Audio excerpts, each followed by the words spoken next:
Future Radio. Hey, I'm your host, Brother Michael M. Hotep. It is Friday, January 22nd, 2021, and we are live. Hope everybody's doing well today. Well, it's another very busy news day, and had a late breaking news story also from the New York Times that we'll talk about tonight that will probably play a part in the upcoming impeachment trial in the U.S. Senate of one Donald Trump. So hope everybody's doing well today. We know the legendary Hammerin' Hank Aaron passed away today at age 86. Passed away at his home, and he passed away peacefully. Civil rights activist, legendary baseball player who hit 755 home runs, born in poverty. Hank Aaron passed away today. So we'll talk some about Hank Aaron. And also, I was going to be on Roland Martin Unfiltered today, but they canceled the panel for today to deal with the passing of Hank Aaron. So I should be back on this coming Friday. So in addition to that, we see that articles of impeachment are going to be transmitted on Monday. And it said that the impeachment trial is going to start February 8th. Now, some people thought that a delay in the impeachment trial would help Trump because it would, the memories of some of the senators who were in the Capitol building when the insurrection took place, some of their memories may start to fade or something like that. Really, I don't think they're going to fade, but this is what some prognosticators were saying. Well, that was until the story broke today from the New York Times.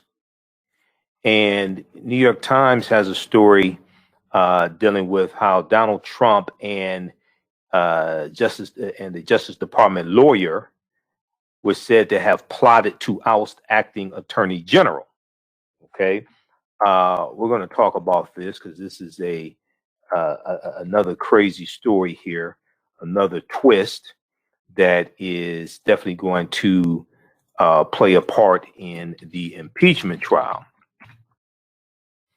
And this ties into Georgia also. This ties into Georgia once again, trying to overturn the election results of African American voters when it comes to Georgia.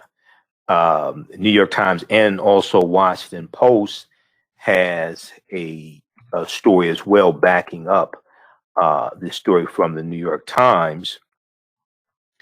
But the New York Times is reporting Trump and Justice Department lawyers said to have plotted to oust acting attorney general, trying to find another avenue to push his baseless election claims. Donald Trump considered installing a loyalist and had the men make their case to him. The Justice Department's top leaders listened in stunned silence this month.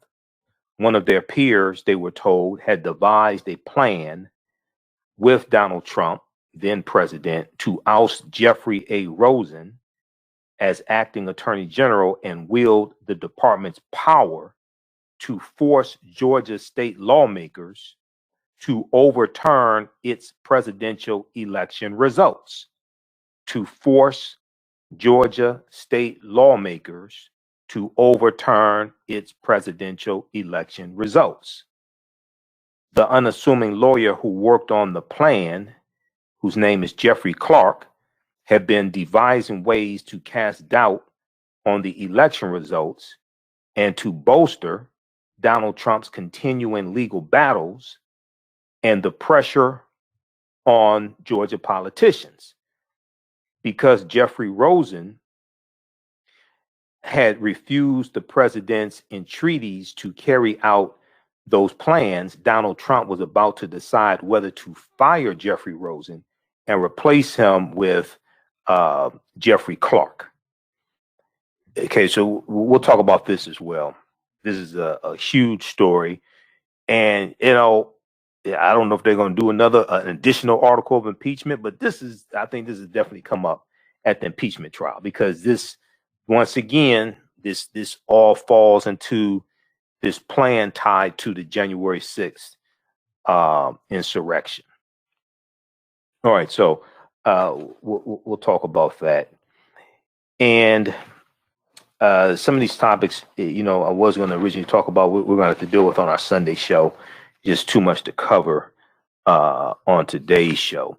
Now, there was I posted an article from, also we'll deal with Joe Biden signed 2 additional executive orders today. And this deals with fighting coronavirus and economic relief and worker protections. Okay. So we'll talk about that. Now, there was an article that I posted from Equal Justice Initiative, EJI.org, Equal Justice Initiative, dealing with Hiram Rhodes Revels. Hiram Rhodes Revels. And Hiram Rhodes Revels was the first African-American U.S. Senator, okay? First African-American U.S. Senator. And this was in 1870, okay?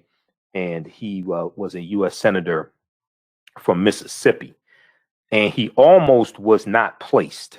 They tried to block his seat. Democrats at the time in the Senate tried to block his seat. And they claimed that basically he was not a U.S. citizen.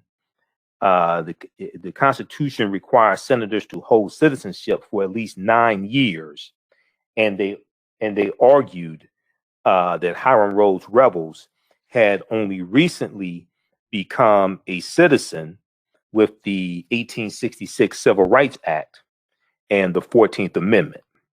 Okay. So we'll talk some about Hiram Rhodes Revels today, and probably talk about him some more on our Sunday show when we have 2 hours. There was a piece from Equal Justice Initiative. White officials attempt to nullify election of first Black senator. White officials attempt to nullify election of first Black senator. And this deals with Hiram Rhodes Revels. And I've talked about him a number of times in 2020 in my presentations. There's a good article from history.com, official website of the History Channel, history.com. The first Black man elected to Congress was nearly blocked from taking his seat. The first Black man elected to Congress was nearly blocked from taking his seat. Okay, and this deals with Hiram Rhodes Revels. Okay, so we'll talk about that, and we'll do some birthday acknowledgments as well. Today is the birth date of one of the greatest singers, one of the greatest entertainers in history, the one and only Sam Cooke. Sam Cooke, born January 22nd, 1931. And I learned about Sam Cooke when I was a kid, and my parents would play Sam Cooke records. And I became a big Sam Cooke fan. You know, She Was Only 16, Chain Gang, Twisting the Night Away, Frankie and Johnny. I remember Sam, you know, I remember listening to Sam Cooke records when I was a little kid, and I became a Sam Cooke fan. Then I bought Sam Cooke CDs. Then I learned about the relationship between, you know, Sam Cooke and Muhammad Ali, things like this. And then in the movie directed by Regina King, One Night in Miami, you have Sam Cooke and you have Muhammad Ali. I mean, Sam Cooke, Muhammad Ali, and Malcolm X and Jim Brown portrayed in that film also. So we'll talk some about Sam Cooke also. All right, now on the African History Network show, we focus on educating, empowering, and inspiring people of African descent throughout the diaspora and around the world, because right now it corrects wrong behavior. What you do for yourself, what you do to yourself, and what you allow other people to do to you and get away with is based upon what you think about yourself. What you think about yourself is based upon what you have been taught about yourself. What you've been taught about yourself is based upon everything you've read, heard, and seen about yourself. So when you control the radius of a man's thoughts, you can control the circumference of his actions, because the mind can't do or teach what it doesn't know. Now we deal with a number of different topics here on the African History Network show. We deal with current events in history and politics, education, economic empowerment, entrepreneurship, relationships, love, sex, health issues, and much, much more. Sign up for our email newsletter. Text the word Kemet, K-E-M-E-T, to 22828 to sign up for our email newsletter. Text the word Kemet, K-E-M-E-T, to 22828 to sign up for our email newsletter. Also visit our website, AfricanHistoryNetwork.com, AfricanHistoryNetwork.com, to sign up for our email newsletter there as well. Okay.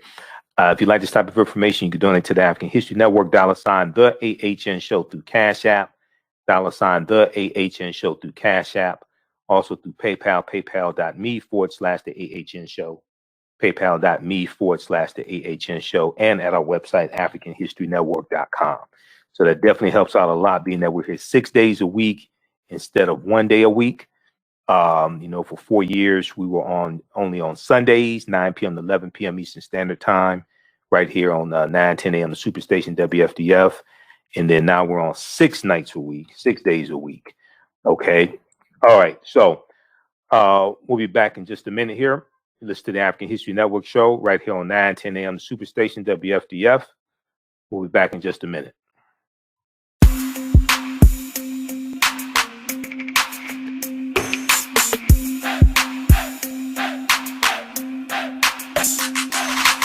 Are you getting ready for fall or winter?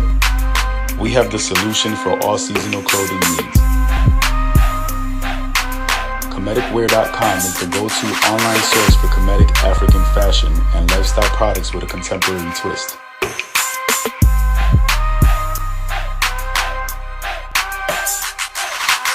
We're committed to offering unique styles in our African heritage.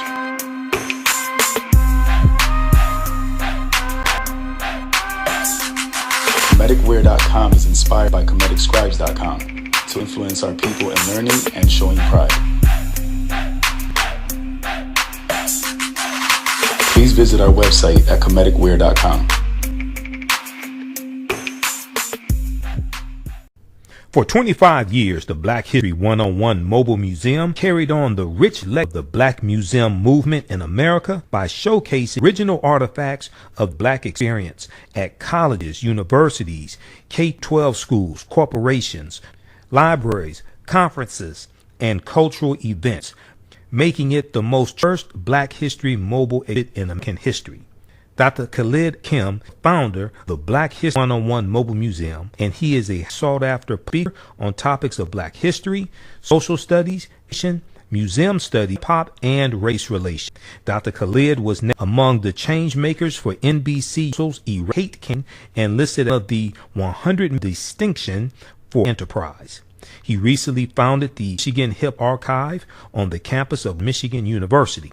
Black History 101 Mobile Museum is currently scheduling in-person and virtual exhibits nationwide. For information, please contact Al-Hakim directly at 313-645-4197, 313-655-4197, or visit their website at historymobilemuseum.com. That's Black History Museum.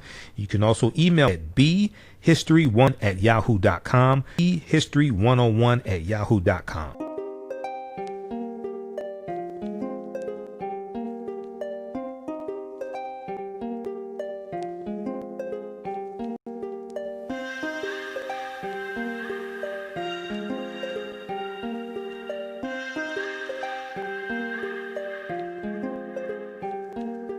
Black Bees products are a collection of natural, organic, personal care products with an appreciation of nature and bees. Our philosophy is without bees, we have nothing. We are honoring our Nile Valley ancestors who understood the importance of bees. Black Bees created a high-quality, natural, organic care line that would be affordable to everyone. We hope you try and enjoy our Black Bees products line and come back and visit us at blackbeesproducts.com.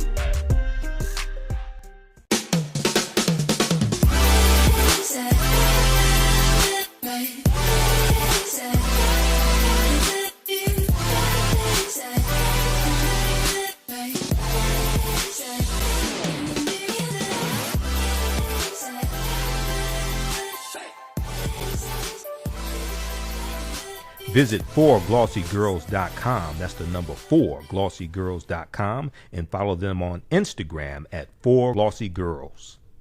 Welcome back to the African History Network show right here on 910 a.m. the Superstation WFDF. I'm your host, Brother Michael M. Hotep. It is Friday, January 22nd, 2021.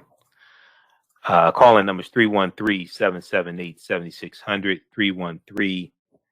313-778-7600 is the call-in number if you have a question or comment. 313-778-7600. All right. We're going to go to this clip here in just a minute, dealing with Hank Aaron, who passed away today.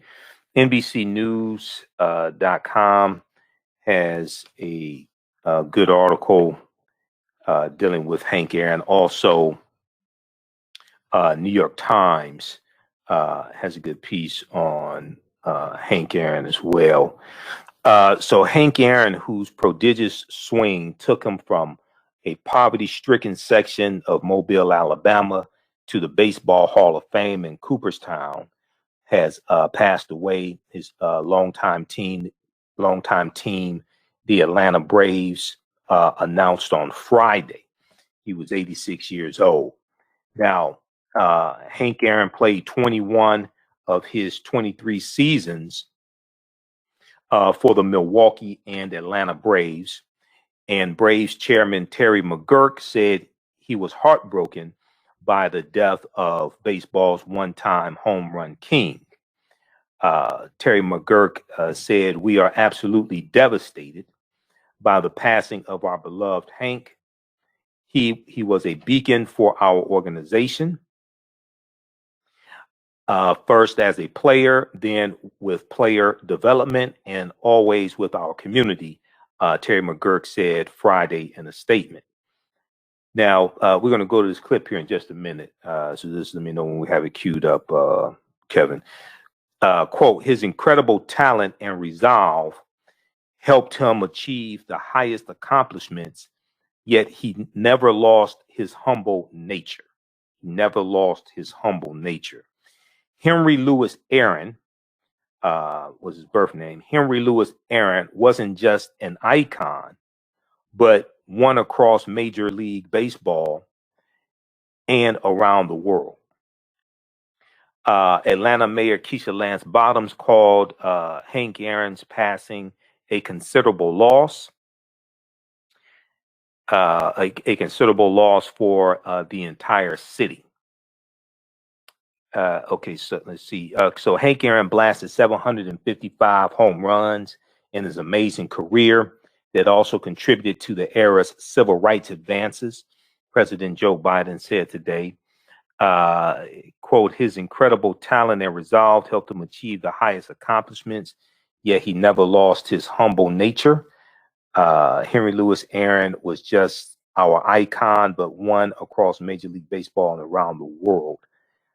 Now, quote, "What I deeply admired and respected about him is that each time he rounded those bases, an astonishing 755 trips home, he melted away more and more of the ice of bigotry to show that we can be better as a people and as a nation," President Joe Biden said in a statement on Friday. Quote, "Henry Aaron became, in the words of President Jimmy Carter, the first black man for whom white fans in the South cheered.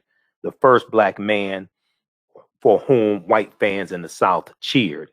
It was not only his bat, but his character that won over those hearts and minds. For generations of athletes and civil rights advocates who followed, he showed how to be proud and be unafraid to stand up for what is right and just, end quote. Now, Hank Aaron had been seen in public as recently as January 5th, when the Atlanta resident came to Morehouse School of Medicine to get his COVID-19 vaccine. He and his vaccination shot. He and former UN Ambassador Andrew Young got their shots in front of cameras and urged all Americans to seek vaccination. Former President Barack Obama said in a statement that Hank Aaron, quote, never missed an opportunity to lead, including earlier this month when Hank and Billy joined civil rights leaders and got COVID vaccines, end quote. Whenever Michelle and I spent time with Hank and his wife, Billy, we were struck by their kindness, generosity, and grace, and were reminded that we stood on the shoulders of a previous generation of trailblazers, end quote, President Barack Obama said.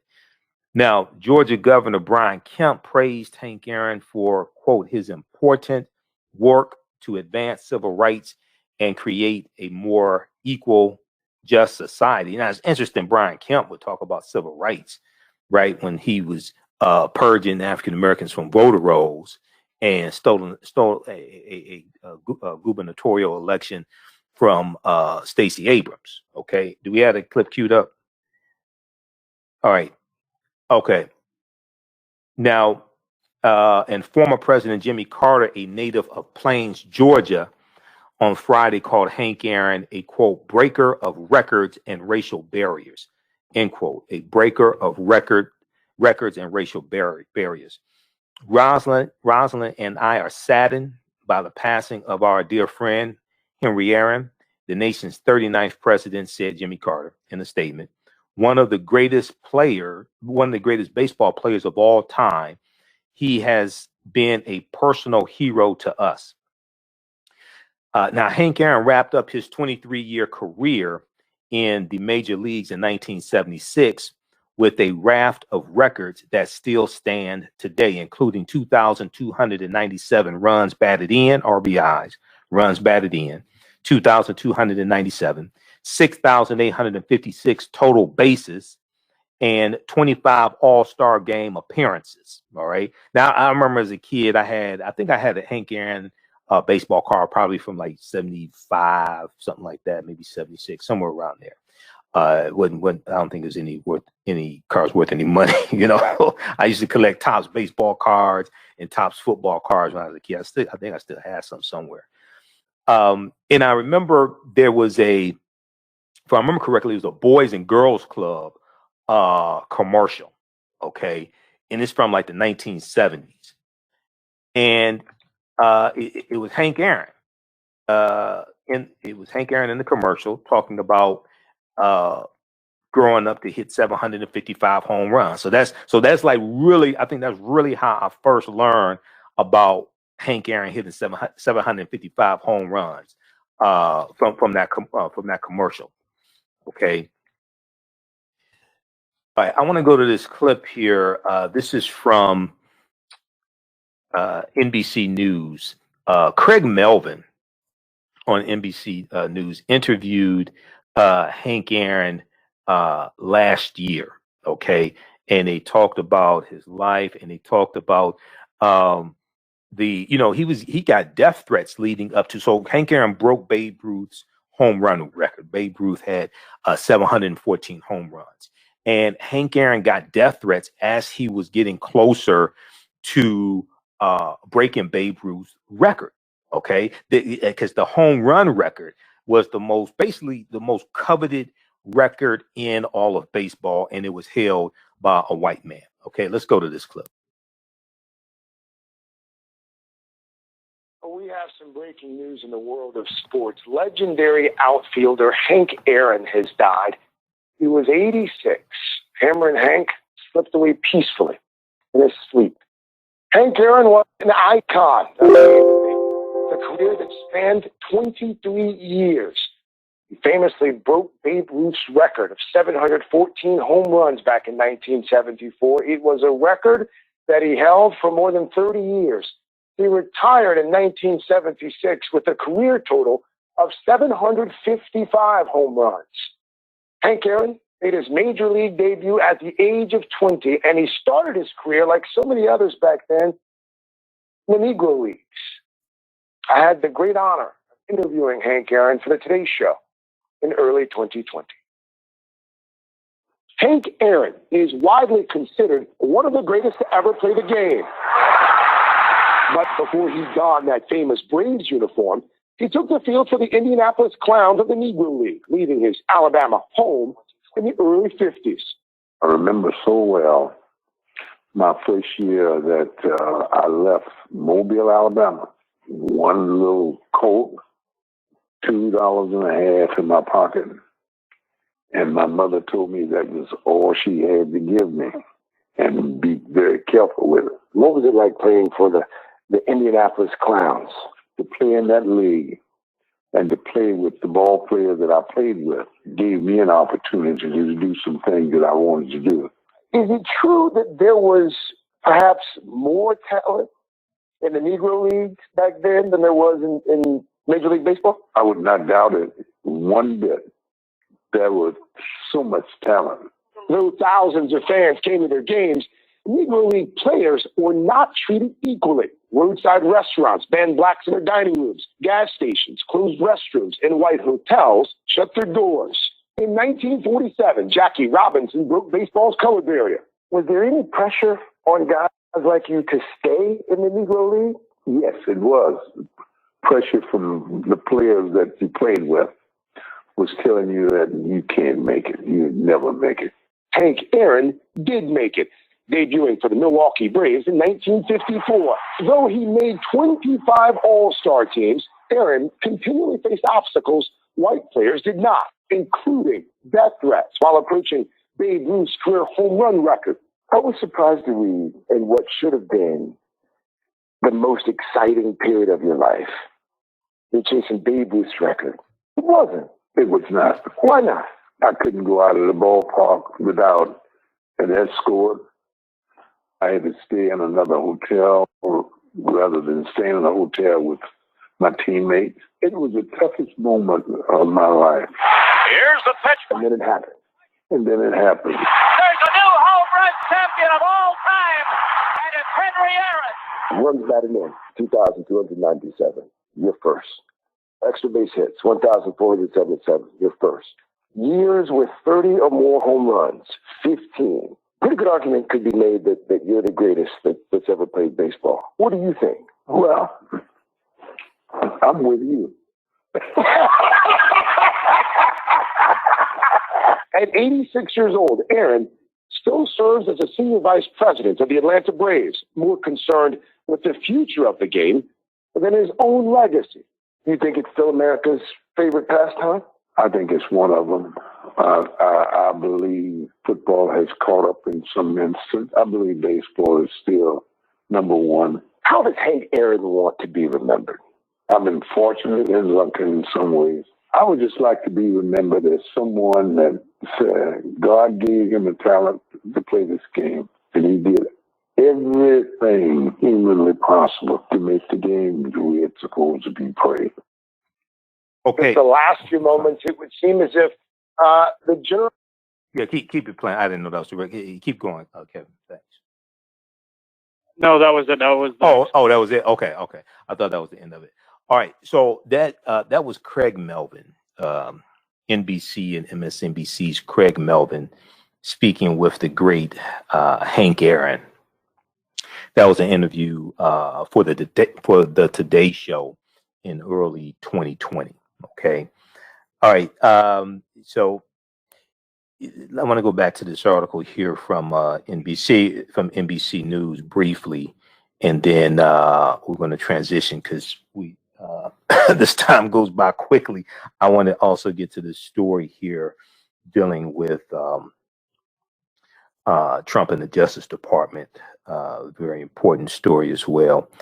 Okay, so Also 313-778-7600 is the calling number. If you have a question or comment, 313-778-7600 is the calling number if you have a question or comment. All right, let's go back to this article here from NBC News. Okay, so people are pouring out, statements are coming out in praise of Hank Aaron. Now, the former Milwaukee Atlanta Braves great is best known for a record that no longer stands, hitting his way to the all-time home run record previously held by Babe Ruth and later eclipsed by Barry Bonds. Hank Aaron showed little bitterness that the power mark was surpassed in a modern era that has emphasized long balls and has been helped along by better training methods and even performance-enhancing drugs. When Barry Bonds hit his 756 home run in San Francisco in 2007, I remember when Barry Bonds broke Hank Aaron's record, the Giants played a videotaped congratulatory message from Hank Aaron himself. Quote, "It's kind of hard for me to digest and come to realize that Barry cheated in the home runs," the soft-spoken Hank Aaron told NBC's Today show in 2020. Though he still calls Barry Bonds the home run king of baseball and doesn't believe other great players of the steroid era should be banned from Cooperstown, does not believe other great players of the steroid era should be banned from Cooperstown. Now, Babe Ruth's record of 714 career home runs once seemed insurmountable, but Hank Aaron surpassed the ex-Yankee with his number 715 in front of his home crowd in Atlanta on April 8th, 1974. April 8th, 1974. Not everyone, however, was cheering as hard as Atlanta Braves fans.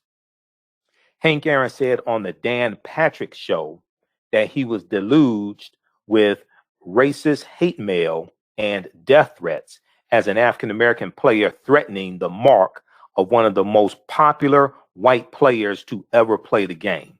He said he kept all of the letters to remind his grandchildren how pervasive racism is in this country, in the United States. He said, quote, "In all of the interviews that the police and the detectives and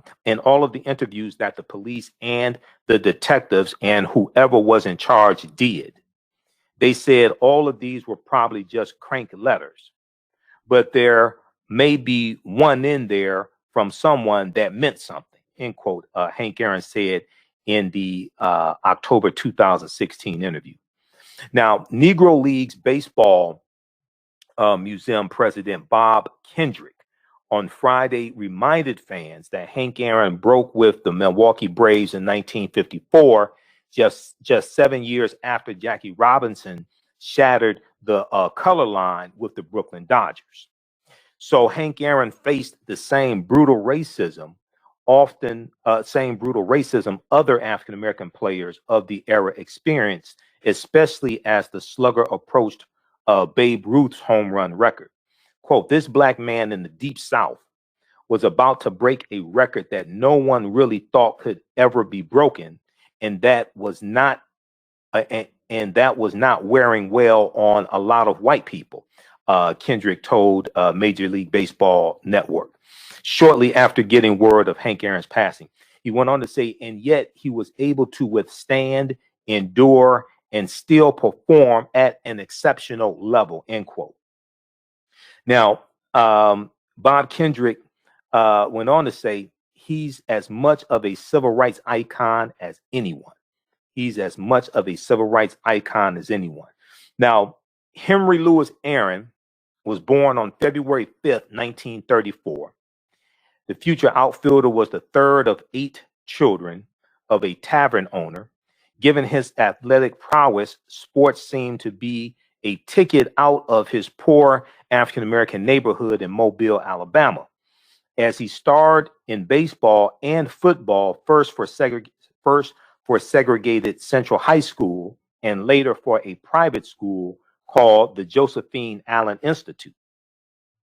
Hank Aaron would quit before he graduated high school, having inked a contract as an 18-year-old with the Negro Baseball League's Indianapolis Clowns, the Indianapolis Clowns in the Negro Leagues. Hank Aaron played only part of the 1952 season, but served enough time to lead his team to the championship. After Jackie Robinson broke Major League Baseball's color barrier in 1947, a player of Hank Aaron's caliber wasn't going to escape notice for long. He signed a $10,000 contract with the Milwaukee Braves, with whom he made his big league debut 2 years later. In 1955, Hank Aaron hit 328 with 27 home runs and 106 RBIs in his first full season, and won his first batting title a year later. Okay, 328 was his batting average. His sole National League MVP award came in 1957, courtesy of a stat line that included a batting average of 322, 44 home runs, and 132 RBIs, runs batted in. That magical season would end with the only World Series title of Hank Aaron's prestigious career, a 7-game upset of the seemingly indomitable New York Yankees. But what made Hank Aaron arguably the greatest player in baseball history was a combination of longevity and consistency. Longevity and consistency. He is one of only 2 players, along with Alex Rodriguez, who hit 30 home runs in 15 seasons. The outfielder Hank Aaron played most of his career with the Atlanta Braves, 12 seasons at Milwaukee, then Atlanta. Milwaukee Braves 12 seasons and 9 seasons Atlanta Braves after the team moved to Atlanta, but was traded back to Milwaukee to the expansion team, the Milwaukee Brewers, in 1975. He spent his final 2 seasons as a designated hitter for the American League squad. Hank Aaron retired at the end of the 1976 season with 755 home runs and a career batting average of 305. He was elected to the Baseball Hall of Fame in 1982. Okay, and I remember reading about Hank Aaron in the pages of Black Enterprise magazine, because he owned a Mercedes-Benz dealership. Okay, and I'm not sure if he still owns it, but I know for years he owned a Mercedes-Benz dealership. And let's see, autonews.com has a write-up about Hank Aaron also. They have a write-up about him, and there's some write-ups dealing with, let's see, Black Enterprise. Let's see, a brand sells all but one dealership. Okay, yeah, but I know for years he was he owned a Mercedes-Benz dealership as well. He was a Mercedes-Benz dealer also. Okay, 313-778-7600 is the call-in number if you have a question or comment. So rest in peace, Hank Aaron. 313-778-7600 is the call-in number if you have a question or comment. We'll talk some more about Hank Aaron on our Sunday night show, because we have 2 hours on our Sunday night show. But, you know, that hit everybody by surprise today, to lose legendary Hank Aaron. Okay. So I want to switch gears here. How's everybody doing? Everybody watching on our social media platforms, share this broadcast. Okay, we're broadcasting on our Facebook fan page, The African History Network, The African History Network on Facebook, and then also on YouTube. Michael Imhotep on YouTube, IMHOTEP. All right, I want to go to this next story here, and I'm sending you these other clips here, Kevin. So look out for these here. All right, and I want to go to clip 3 when you get those from MSNBC dealing with New York Times. Okay, so New York Times has this big story dealing with Donald Trump and the Justice Department, and Washington Post has reporting on this also. Trump and Justice Department lawyers said to have plotted to oust acting attorney general.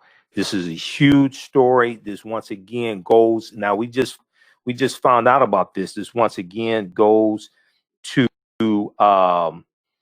the lengths to which Donald Trump was trying to overturn the will of the people, to overturn votes in Georgia. Okay, and there's a lot of African Americans in Georgia who voted for Joe Biden, who came out and voted for Joe Biden and get rid of Trump. Trying to find another avenue to push his baseless election claims, Donald Trump considered installing a loyalist and had the men make their cases to him. Now, the Justice Department's, this is reporting from Katie Benner for the New York Times. The Justice Department's top leaders listened in stunned silence this month. One of their peers, they were told, had devised a plan with Donald Trump to oust Jeffrey A. Rosen as acting attorney general and wield the department's power to force Georgia state lawmakers to overturn its presidential election results. Okay, targeting Georgia once again to overturn Georgia's election results. Now, remember, on the 1 hour and 2 minute call that Trump had with Secretary of State Brad Raffensperger for Georgia, Donald Trump had some very negative things to say about Stacey Abrams, who called her a crook. Okay, called her corrupt. Okay, imagine Trump. If that's not the pot calling the kettle black, I don't know what is. Okay, he's calling Stacey Abrams corrupt. Donald Trump, the unassuming lawyer who worked on the plan, whose name is Jeffrey Clark, have been devising ways to cast doubt on the election results and to bolster Donald Trump's continuing legal battles and the pressure on Georgia politicians. Now, all these cases, basically all these cases keep getting thrown out. Okay, 60, a little more than 60 cases. There's only one that he won. That was in Philadelphia. That was Pennsylvania, I should say. That was in Pennsylvania, dealing with how close poll watchers could be to poll workers counting votes. Because Jeffrey A. Rosen had refused the president's entreaties to carry out those plans, Donald Trump was about to decide whether to fire Jeffrey Rosen and replace him with Mr. Clark. Okay, Jeffrey Clark. All right. Jeffrey A. Rosen was the acting attorney general. Now, the department officials convened on a conference call, then asked each other, "What will you do if Jeffrey A. Rosen is dismissed?" The answer was unanimous. They would resign. So a lot of times when you have something corrupt like this happening, the other attorneys in the Department of Justice, they'll resign out of protest. Their informal pact ultimately helped persuade Donald Trump to keep Jeffrey A. Rosen in place as acting attorney general, calculating that a furor over mass resignations at the top of the Justice Department would eclipse any attention on Trump's baseless accusations of voter fraud. Donald Trump's decision came only after Jeffrey A. Rosen and Jeffrey Clark made their competing cases to him in a bizarre White House meeting that two officials compared with an episode of Donald Trump's reality show, The Apprentice, albeit one that could prompt a constitutional crisis. Now, this previously unknown chapter, this is the first we've heard about this. this previously unknown chapter was the culmination of Trump's long-running effort to batter the Justice Department into advancing his personal agenda.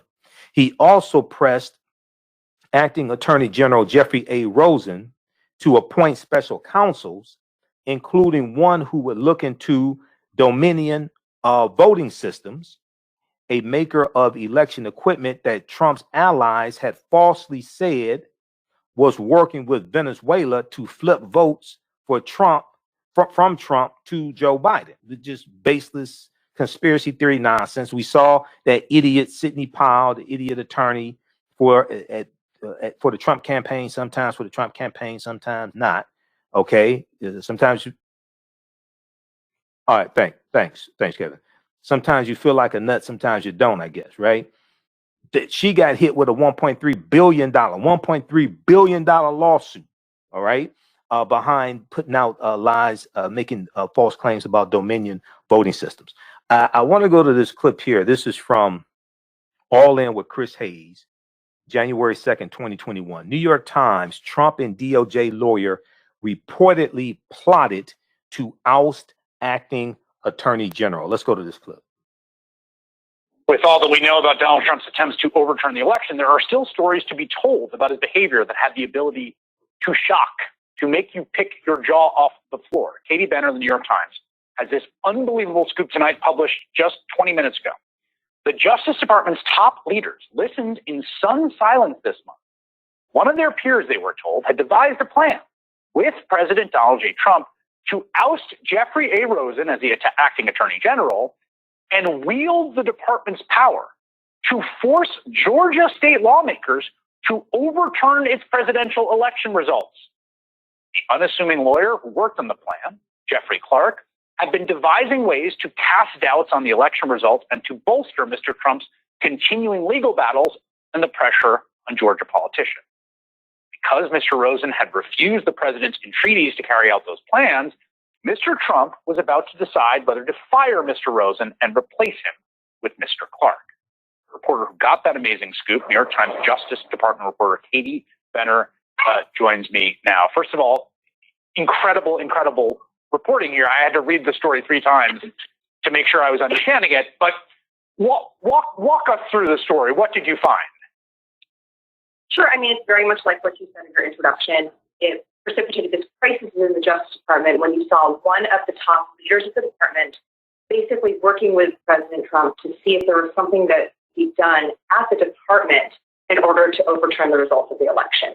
Now, this person, Jeffrey Clark, had been rebuffed many times by the acting Attorney General Jeff Rosen and his deputy, Rich Donahue. They said, "Steve, this cannot continue." On New Year's Eve, they had a pretty stern conversation with him on New Year's Eve, which they really tried to understand why he refused to hew the department's line that nobody had seen fraud. It had been investigated. It was something that Bill Barr had said privately to the president and publicly to the president, and yet Jeffrey Clark, having told them to read a lot of things on the internet, said that he just politely disagreed with them and continued.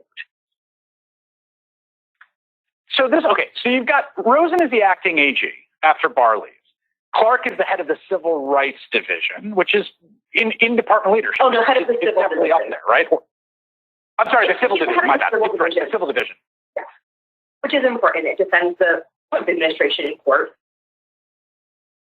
Yeah, that's a big part of the Department of Justice. It's that is up near the top of the leadership.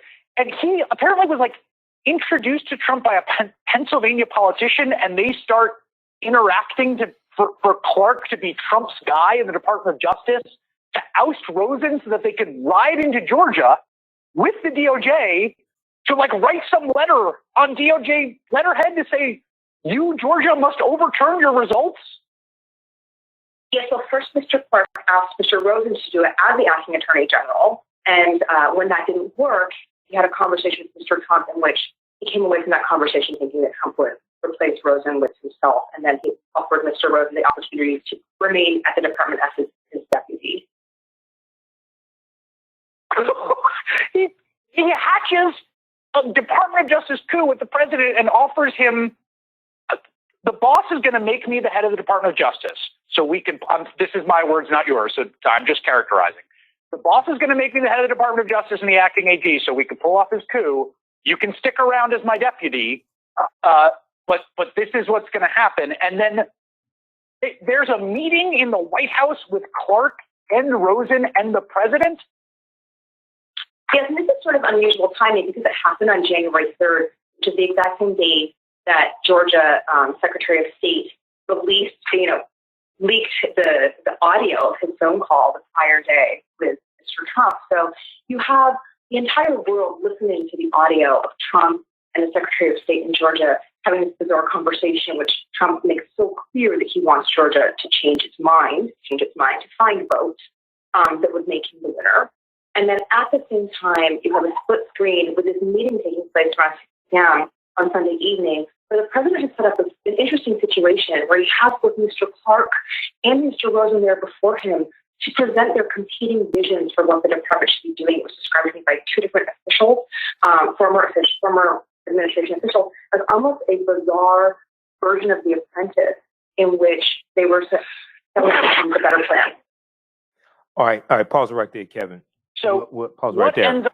All right, we're out of time here on 910 AM Superstation WFDF. Those watching on our Facebook fan page, The African History Network, and my YouTube channel, Michael M. Hotel, keep watching. We're going to keep broadcasting. We'll finish this clip there. We'll talk about this some more on our Sunday night show. If you like this type of information, you can donate to the African History Network, $ the AHN Show through Cash App, $ the AHN Show through Cash App, and also through PayPal, paypal.me/the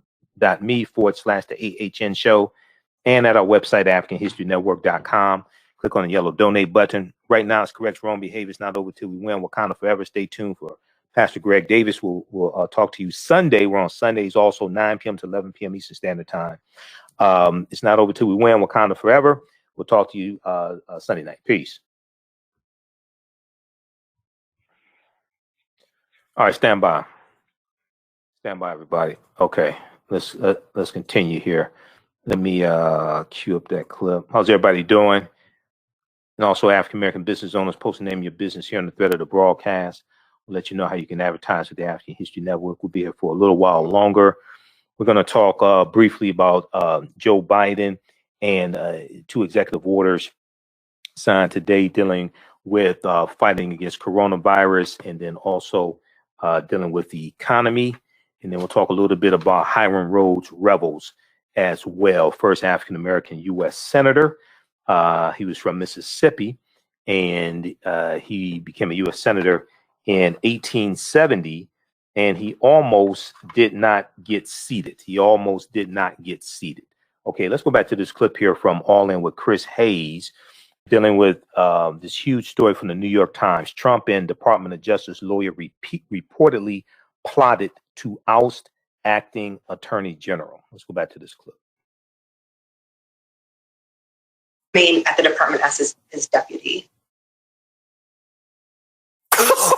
He hatches a Department of Justice coup with the president and offers him, the boss is going to make me the head of the Department of Justice. So we can, this is my words, not yours. So I'm just characterizing. The boss is going to make me the head of the Department of Justice and the acting AG so we can pull off his coup. You can stick around as my deputy. But this is what's going to happen. And then there's a meeting in the White House with Clark and Rosen and the president.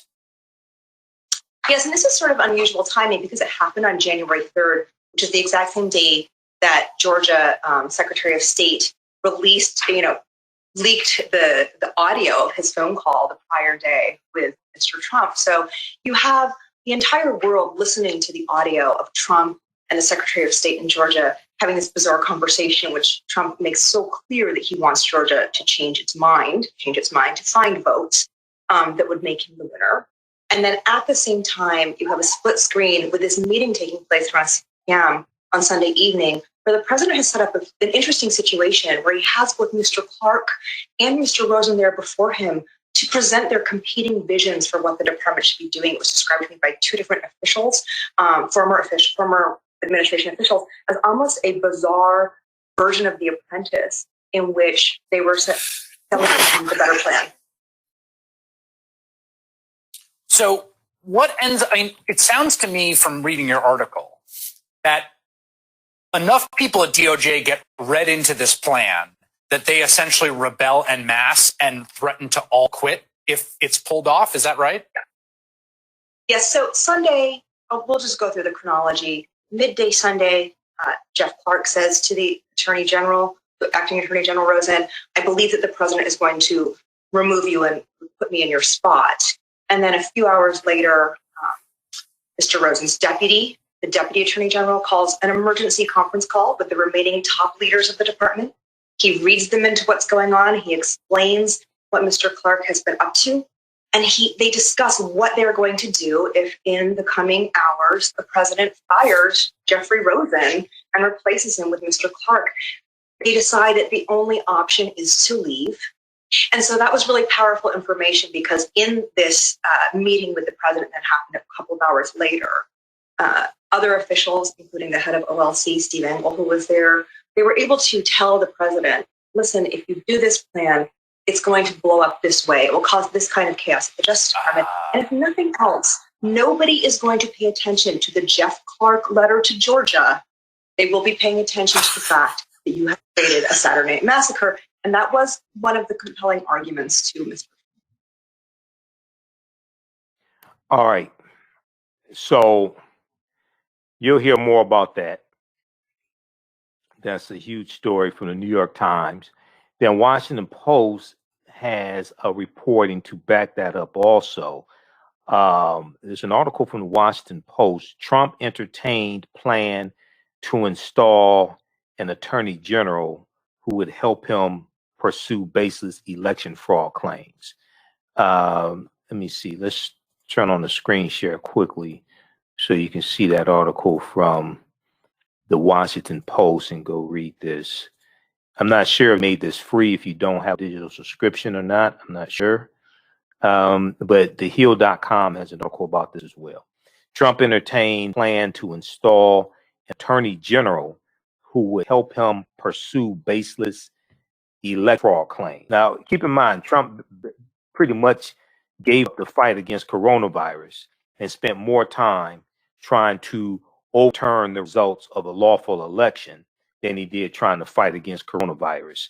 And you had between 2,000 to 3,000 people dying a day. Now it's on average between 3,000 to 4,000 people dying a day from coronavirus. All right. So this is from January 22nd, 2021. Then President Trump in early January entered a plan to replace the acting attorney, a different Department of Justice lawyer who was more amenable to pursue unfounded claims of voter nearly touching off a cause at the country's premier federal law institution. People familiar with the matter said. Okay, so check this out also from the Washington Post. All right, and then the article from the New York Times. Then the article from the New York Times is we'll pull that up as well, so you can see that briefly, and you can read that. Let's look at this here. Okay. For New York Times, Trump and Justice Department lawyers said to have plotted to oust acting attorney general. Trump and Justice Department lawyers said to have plotted to oust acting attorney general. And this is Jeffrey Clark, who Trump was going to replace acting attorney general Jeffrey Rosen with. This is from January 22nd, 2021, from New York Times. Okay, so you check that out also. All right, I want to switch gears here. Let's go to these two executive orders that Joe Biden signed today. NBC News has an article dealing with this. Biden signs two executive orders. Biden signs two executive orders on COVID economic relief, worker protections, COVID economic relief, worker protections. Let's pull this up. With blackbusinesstee.com, the messages are clear and meaningful. Keep your business in the black and out of the red. Mind your black business. Know your numbers and plan strategically. Black Business Boss, lead your industry. Support black business, encourage, patronize, and uplift one another. BlackBusinessT.com currently has products sold in Detroit, Atlanta, Chicago, and Los Angeles, with proceeds returned to the black community. They have a wide selection of hoodies, t-shirts, mugs, hats, sweatshirts that support black-owned businesses. Visit the website blackbusinesstee.com. That's blackbusinesstee.com.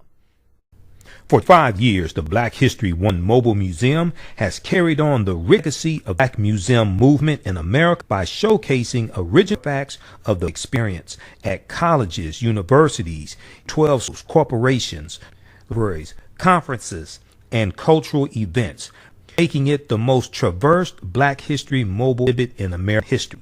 Dr. Khalid El is the founder of the Black History One Museum, and he is a highly sought-after speaker on topics of Black history, studies, education, museum studies, hip-hop, and race relations. Dr. Khalid arranged makers for NBC Universal's Erase campaign and listed as one of the 100 men of distinction for Black enterprise. He recently founded Michigan Hip Hop Archive, the campus of Western Michigan University. The Black History 101 Museum is currently scheduling in and virtual exhibits nationwide. For more, please contact Dr. Khalid Al-Hakim at 1-645-197, 3-645-97, or visit their website, historymuseum.com. That's blackmobilemuseum.com. And also email him at bhistory101@yahoo.com, bhistory101@yahoo.com. Soul Natural Beauty offers organic, based skin and hair care products that will rejuvenate skin and naturally grow hair. Their whipped shea butter can heal or restore damaged skin cells to prevent hyperpigmentation and skin breakouts. All products are made with organic plant-based ingredients. Their maximum hair growth oil is fortified with organic herbal extracts and undeniably proves that Mother Nature knows best. It thickens, lengthens, softens, and conditions all types of hair. They even guarantee hair improvement within 90 days or a full refund. Their all-natural 24-hour deodorant leaves the body smelling fresh without sweating for up to 24 hours. It does not stain fabric, goes on smoothly, and has a refreshing lavender and frankincense aroma. It can be used by men, women, even children. Place your order today at soulnaturalbeautyproducts.com. That's soulnaturalbeautyproducts.com. Follow them on Facebook at Natural Products. Intuitive Clothing, an online accessory, sells one-of-a-kind signature statement pieces for men and women. They also specialize in fashion consultations, closet organization, and decorating small spaces. Are you looking for a statement piece for a special affair, or would you like to add some select piece ensemble of a series? If you look for something, definitely contact Kathy Norman, owner and CEO of Intuitive Design Clothing. Visit their website, intuitivedesignClothing.com. That's intuitivedesignClothing.com, and you can email at intuitivedesign.com. Intuitive Design Clothing is where every entrance is a grand entrance. All right. Biden has signed a number of executive orders to roll back Trump-era policies as well as address the COVID-19 pandemic. Okay, so Joe Biden signed 2 executive orders Friday to address the economic toll of the virus pandemic, including expanding food stamps and begin the process to require everyone working for the federal government get a minimum wage of $10 an hour. Begin the process to require that everyone working for the federal government get a minimum wage of $15 an hour. So we're in a national emergency. We're in a national emergency, so we've got to move everything we've got. Biden's speech ahead of signing the orders. If we act, our economy will be stronger in both the short and long run. What economists both left, right, and are telling us, end quote. Now, the first order, which the White House called an, quote, all government, end quote, effort, all government, end quote, effort, asked the Agriculture Department to increase 15% a COVID-19 food assistance program provides nutritional assistance to families with children who would normally be free reduced price lunches when schools were in regular sessions. The order also extends the emergency increase in supplemental nutrition assistance program benefits, supplemental nutrition assistance programs, commonly known as food, authorized by Congress to include those at the lowest income levels. That could provide a family with 3 children with more than $100 to benefits 2 months, administration officials said. National Economic Council Director Brian Deese said the orders add a slew of executive orders that has already signed, quote, not a substitute for the massive $1.9 trillion COVID-19 relief bill that Biden hopes Congress pass, but rather a critical lifeline, millions of Americans who need assistance now. Quote, people can't afford to wait. So many are hanging on by a thread. The people can't afford to wait. So many are hanging on by it. Now, the order signed on Friday also asked the Treasury Department to update the process it uses to issue direct payments after a number of qualifying Americans report issues and delays getting the first round of stimulus checks last year under Donald Trump. You'd think they would have the kinks worked out by now, but it was under Trump, though. The order also establishes a coordination system across federal agencies to help people better navigate relief benefits they qualify for. All right. This is another executive order from Joe Biden. Just second full day on the job. Okay. Doing all this, second full day on the job. That's the difference between somebody who's competent and somebody like Trump who was not. Okay. This order also establishes a coordination system across all agencies to help people better navigate what relief benefits they qualify for. President Joe Biden's order also allows for workers who turn down employment out of concerns about health risks amid the pandemic qualify for unemployment benefits. Because under the way it currently is, if you turn down a job, if you're collecting unemployment benefits and you turn down a job or get called back job, and you are afraid to go back because you're afraid you'll get coronavirus. I mean, really afraid you'll get coronavirus, you could lose your unemployment benefits. And you're choosing between your life and your unemployment benefits. Okay. Biden changed that with his executive order. Just second full day on the job. Okay. Biden order also allows for workers who turn down employment out of concerns of health risks amid COVID-19 pandemic to qualify for unemployment benefits. So no one should have to choose between their livelihoods and their own health or the health of loved ones in the middle of a deadly pandemic, end quote, Joe Biden said. All right, I want to go to this. I want to go to this clip here. This is dealing with these executive orders. We'll go to this here. How's everybody doing? Everybody share this broadcast on your social media platforms. This is the difference between somebody who knows how government works and how it's supposed to work, and somebody who just has no clue and is just trying to fleece government and shake it down, and then trying to overturn lawful elections to stay in office. This is the difference. Okay, let's go to this clip here. So this is Joe Biden talk. Biden announces executive orders for economic relief amid the COVID pandemic. All right. This was at a press conference he had today. Let's go to this clip. Today, I'm signing an executive order that directs the whole of government, a whole of government effort to help millions of Americans who are badly hurting. It requires all federal agencies to do what they can do to provide relief to families, small business, and communities. And in the days ahead, I expect agencies to act. Let me touch on 2 ways these actions can help change Americans' lives. We need to tackle the growing hunger crisis in America.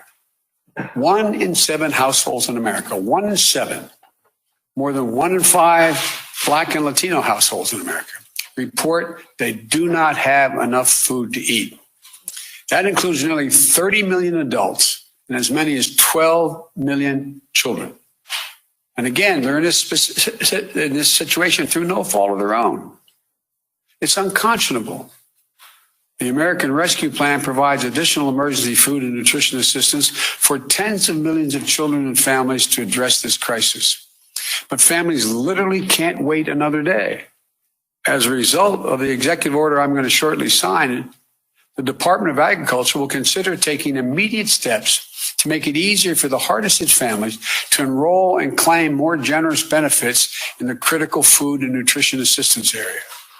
This can help tens of millions of families, especially those who can't provide meals for their kids, who are learning remotely at home, are not receiving the regular meal plans that they have at school for breakfast or lunch. We also need to protect the health and safety of the American worker. Right now, approximately 40% of households in America have at least one member with a pre-existing condition. Just imagine, you're out of work through no fault of your own. You file for unemployment while you're looking for a job. You find one, you get an offer. But then you find out there's a high risk of you getting infected with COVID-19 because of your condition. You and your loved one, and you and your loved ones have ever even greater risk of death and serious illness because of the pre-existing conditions. So you turn it down. Right now, if you did that, you could be denied unemployment insurance because you're offered a job, you didn't take it. It's wrong. No one should have to choose between their livelihoods and their own health or the health of their loved ones in the middle of a deadly pandemic.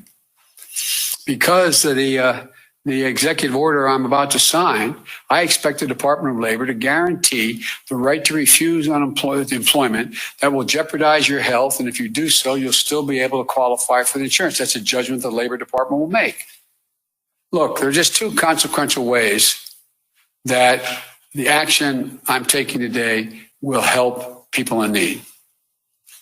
Another way to help approximately 2 million veterans maintain their financial footing by pausing federal collections on overpayments and debts. Another makes sure that federal contractors are receiving taxpayers' dollars provide their workers with the pay and benefits they deserve. These are places where federal tax dollars are administered, are being made available to build things from ships to staircases. And the federal government lets the contract, and we're going to make sure that they buy American and are made in America. And here's another. Right now, there are up to 8 million people that are eligible for direct payments from the CARES Act and a relief bill passed in December. They're entitled to those payments, but there's not an easy way for those folks to access them. So we're making it a priority today to fix that problem and get them relief they're entitled to. All right. So that is excerpt of press conference that took place today. And Joe Biden was announcing 2 executive orders that he was signing dealing with COVID-19 economic relief and worker protections. All right. So that's big news there. Go back and watch the show from yesterday, at January 21st, 2021 show.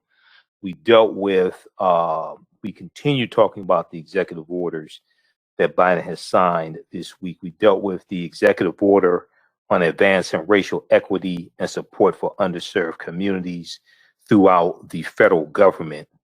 And this ties into him talking about fighting against white supremacy in his inaugural address on Wednesday. Okay, so I see a whole lot of people talking, but very few people actually read. We broke this down on yesterday's show. Okay, so a lot of people don't do that. They just put this BS out here and have no clue what they're talking about. And see, I actually read the executive orders, and I go to whitehouse.gov and read the executive orders. What's whitehouse.gov? The official website of the White House. That's all the executive orders are. Okay, so go back and we broke this down on our Thursday show. Then we talked about the 15 and 17 executive orders, the first batch of them, on our Wednesday show. All right, let's continue. And this ties into This executive order ties into the study from Citibank from September 2020 that dealt with how the U.S. economy has lost $16 trillion over 20 years due to racism from 2000 to 2020. We talked about that study again on our show yesterday. All right. Okay, so we have that, and then let's see. All right, so you'll hear more about these executive orders. Oh, also, for those who missed yesterday's show, because I see some of y'all commenting here who don't read, we also talked about the document that I've talked about numerous times before, and I deal with it in a lot of my presentations. And it's at it was originally at whitehouse.gov, and then it was archived at obamawhitehouse.gov. Progress of the African American community under the Obama administration, because so many people talk but don't read, and that's problematic. When you do that, I can tell what you haven't read, what you haven't researched. So go read this also. Now this breaks down category by category how policies from the Obama administration positively impacted African Americans. Now these were a lot of policies that various African American organizations advocated for. Just because you weren't in a room doesn't mean that they didn't ask for something. Just means you still don't know what happened.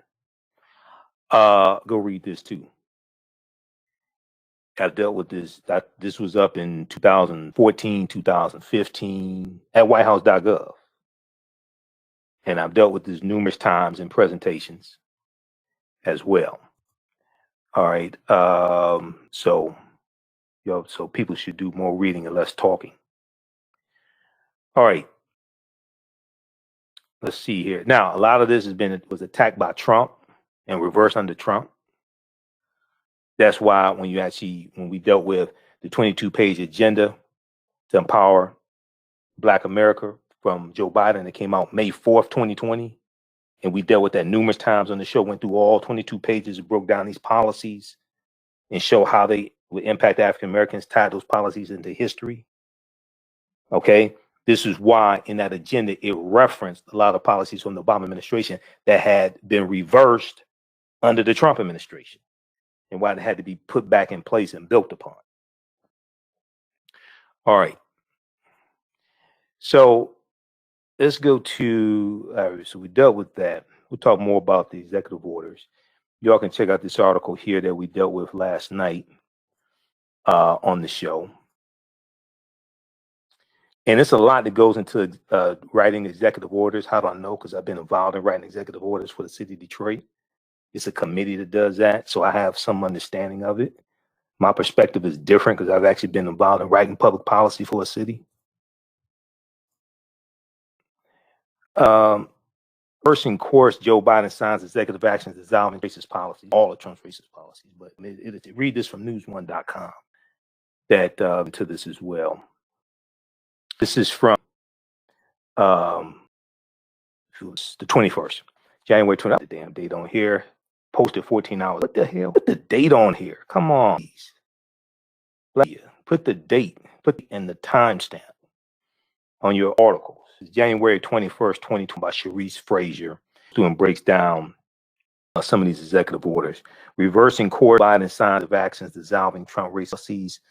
Executive order including underserved Black population stressed under the weight of pandemicism and coronavirus. You know, so a lot of people talking, but very few people read and actually know what they're talking about. Okay, let's continue here. So we'll do birthday shout outs and then we'll get to Hiram Rhodes Revels. Today is the birth date of one of the greatest entertainers of all time, legendary Sam Cooke. I posted this article on our Facebook fan page. This post, we shared it from the National R&B Music Society, and shared it from my Facebook fan page or my personal page, also Michael M. Hotel.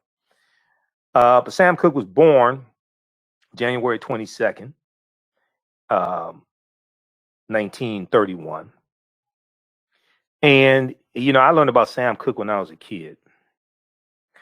And and my parents would play Sam Cooke records at home. And I listened. That's how I learned about Sam Cooke. And, you know, listened to Chain Gang and She Was Only 16, Twisting the Night Away, Frankie and Johnny, Cupid, you know, Cupid, Draw Back Your Bow.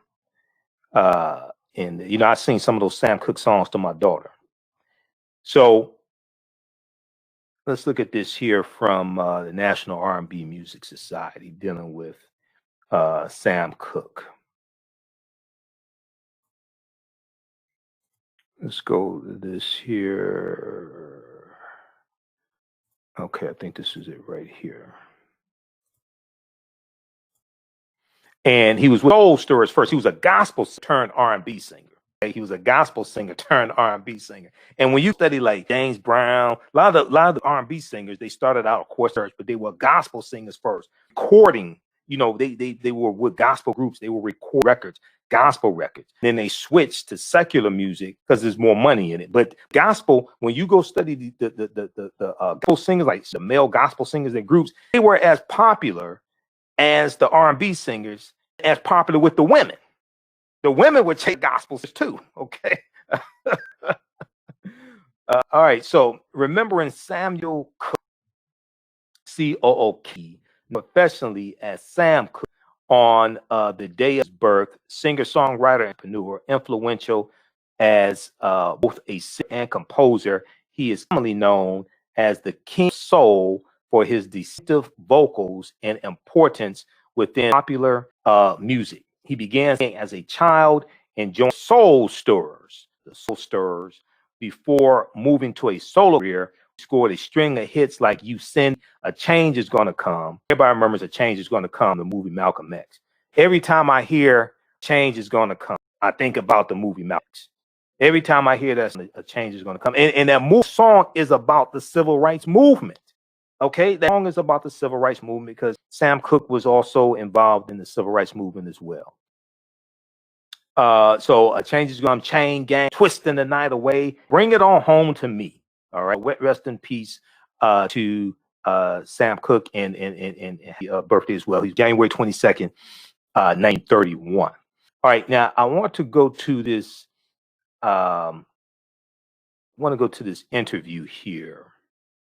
This is Sam Cooke on the Mike Douglas show. Now, you know, the past 3 nights, we shared an excerpt of an interview from November 2nd, 1967 with Dr. Martin Luther King Jr. that Mike Douglas did, okay?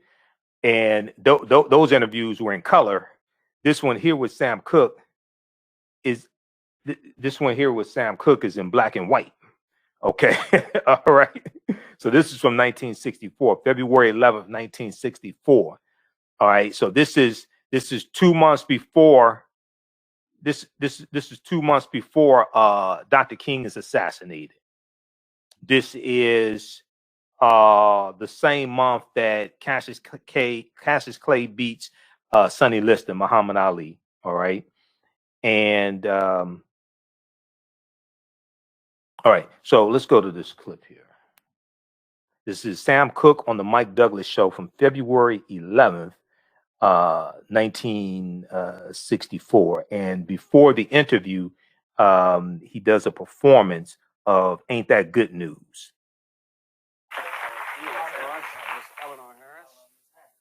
It's good news. Good news, yeah. Let's do a little capsule version of the Sam Cooke story. How did it all happen? A little capsule version. Born, my father was a minister. I started singing in the church naturally because I was exposed to gospel singing first life. Came out of school, went with a professional gospel group called the Soul Stirrers. Sang around the country with them for about 5 years. Decided to go on my own. Made a song called You Send Me. It sold about 1.5 million copies for me, luckily enough. Went into the total bombs.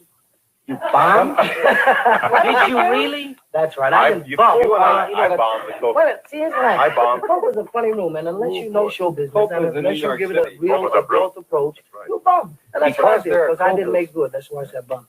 Because there are copas everywhere. It's the one in New York City you're talking about. Which, that's right. For some reason, I can't explain it. It happens to be the prestige date of all time. If you make it at the copa, that's it. Is that true? I think that's true. No. Isn't that true? Why do you think you bombed? Why do you? I know why I bombed. Because I wasn't ready. Yeah. I know I bombed, too. I had the wrong act. Oh, I mean it. I didn't say a word. The whole act that I did, it was just entertainment, song. Yeah. And these guys would sit and give me that real glassy stare, you know. And one night, right in the middle of the song, a guy gave me the words. I had a kind of a dramatic place in Autumn Leaves, you know. And I sort of looked over and I said, but Autumn Leaves, he said, start to fall. And I didn't answer back, I guarantee you. There's a little guy sitting just looking at me like that all through the act. Yeah.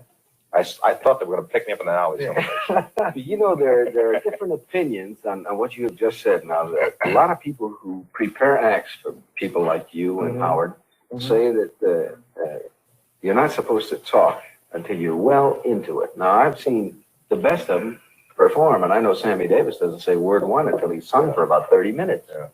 And that goes for Tony Bennett. Well, I think it's all in trying to establish a rapport with the audience. If you feel that you're establishing a rapport, it's not necessary to talk. But then sometimes conversation, some people sing better to establish a rapport, some people happen to talk better. Now, I do what comes to my mind. Now, if I feel I'm not establishing a rapport, and if I see there's something I can say in conversation that will help them come to me and me come to them, because it's a mutual thing, then I'll talk. Sam, what is this song that you're going to do? Darling, You Send Me medley. What is that? Is that the big? That's the big thing. I had You Send Me, and right after that, I had another song called Sentimental Reasons, and I usually sing these two songs together because they mean so much to me. You had a big one on Chain Gang too. That's right. Yeah, I'm keeping up with you. Yeah. Sam Cooke's going to sing for us again. Would you like that? All right, so due to copyright reasons, we're not going to play any copyrighted music here because they're going to take it down, take down the broadcast. So we can't do that. So let's go further into the interview. And let's see here. Let's cue the back up here. Tear it up, Sam. Let me see it. Okay, then they just okay. How many performances do they have them doing? They need to talk to the man. Okay, so that was the Mike Douglas show. That was one. Then let's see. Let me give you this clip here. This was from February 11th, 1964, the Mike Douglas show. You can watch that in its entirety. Okay. And I would encourage people to read the executive orders before y'all start talking about them. I really encourage you to do that. That really, I can't stress that enough because I hear a whole lot of people talking and very few people actually reading. Let me see. There was another one. Let's see. Oh, also go back and watch yesterday's show. We talked about how most Americans don't know what's in the Constitution because they don't read it. CBS this morning on CBS, the morning show on CBS, January 19th, they did a segment dealing with how most Americans don't know what's in the Constitution because they haven't read it and don't understand the law. 2/3 of Americans couldn't name the 3 branches of government. All this is tied together.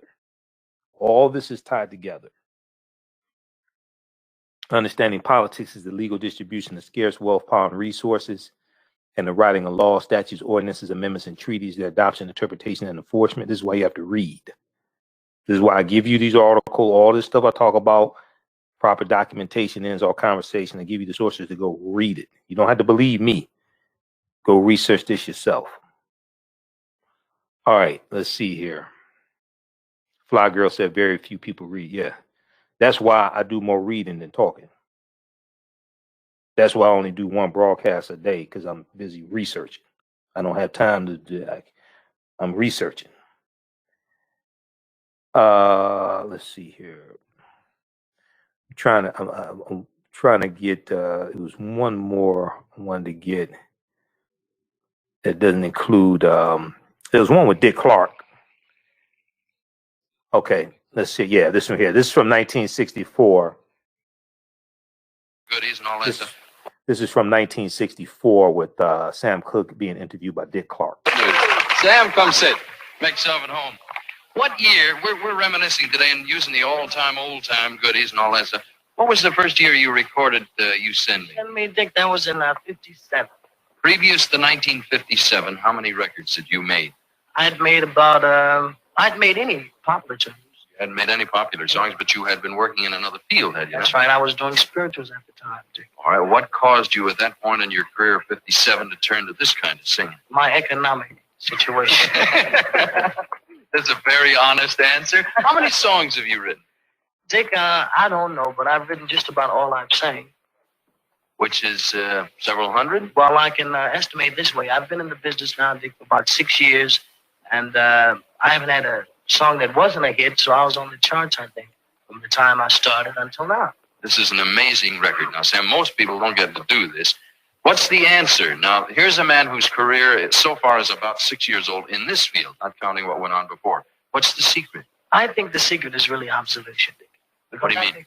Well, if you observe what's going on and try to figure out how people are thinking and determine the times of your day, I think you can always write something that the people will understand. All right, now you've solidified your own career as far as the singing and the records go. What do you hope to do in the future? You're doing different things now, aren't you? Yeah, well, now, Dick, I'm working mostly with other young singers, you know. Wait a minute. Young singers. Cassius Clay is a young singer. Did you do that record? Yes, I did. You know, not the Stand By Me. I did the one called Hey Hey, the Gang's All Here. Yeah. Was it fun? It's a lot of fun because Cassius is a fun guy. You don't dare have any argument. Yeah, just ask. No arguments. Just ask a few other people that tell you no. You don't dare argue with this cat. That's for sure. No. Are you traveling like you used to? No, I'm not, Dick. I'm mostly staying home now. What do you produce and write and so forth? I'm producing and writing, as I said, for other people. What could be the greatest thing in the world that would happen to you if you had your choice? The greatest thing that happened to me, if all the singers I'm connected with had hits. I will knock on wood and hope the whole thing goes. Sam and I were talking about before. The last time I think I was looking at an old film. It was about 1957 or 58. We'll reminisce a little bit and we'll do some autographs, if you will, all right? All right, I will. We'll join you. Nice to see you again, too. Thank you. Sam Cooke, ladies and gentlemen. We'll join you at the autograph table. All right. All right, that's Sam Cooke from 1964. Wow, being interviewed by Dick Clark. Okay. So check that out also. You know, a lot of people see now, a lot of people, let me, how should I phrase this?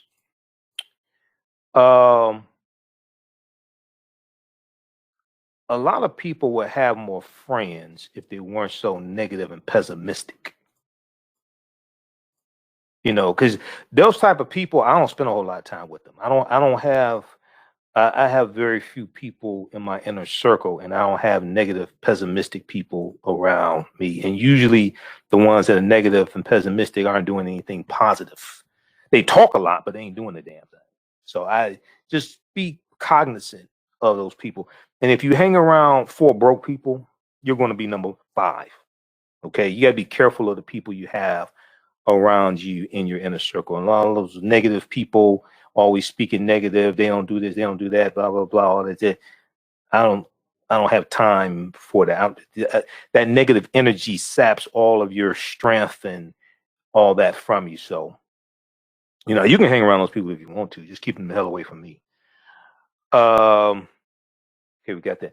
Okay, so also celebrating the birthday today is DJ Jazzy Jeff as well. Okay, and we first found out about DJ Jazzy Jeff, most of us, from Will Smith, the Fresh Prince. Parents just don't understand. Okay, DJ Jazzy Jeff and the Fresh Prince. So he is. Let's pull this up here also. And I'm going to show you this other article quickly here. I posted this yesterday. We can do a whole show on this other article here. But DJ Jazzy Jeff's birthday is today also. Let me see. Let's pull this up here. I kind of lost my place for a minute. And, we as a people would get farther if we did more reading and less talking. I'm just saying. Somebody who taught entrepreneurship for 7 years or somebody who teaches history. Your thoughts create feelings. Your feelings create actions and behaviors. Your actions and behaviors create results. January 22nd, 1965. Jeffrey Allen Towns, better known professionally as DJ Jazzy Jeff, record producer, DJ, and comedian, who's best known for his friendship and collaboration with Will Smith as DJ Jazzy Jeff and the Fresh Prince. He turned 65 today. And I've said, numerous times before, when I was a teenager, in the 80s and listened to hip hop artists and things like that. We never thought about gray-haired hip hop artists, right? We didn't think about hip hop artists having heart transplant surgeries and having a leg amputated because of diabetes, things like that. So when I see who was it? When I saw an interview with P. Diddy. Puff Daddy, P. Diddy, Sean P. Diddy Combs last year. He had a gray beard, and I see this, we never thought about gray-haired rappers, right? And then looking at the Fresh Prince and things like this, we just never thought about that. We never thought about hip-hop artists dying like of heart attacks or, it's just, we just always thought of them as that they would, I guess, always be young, right? Let's see. Let's go to this one here. This is DJ Jazzy Jeff. Yeah.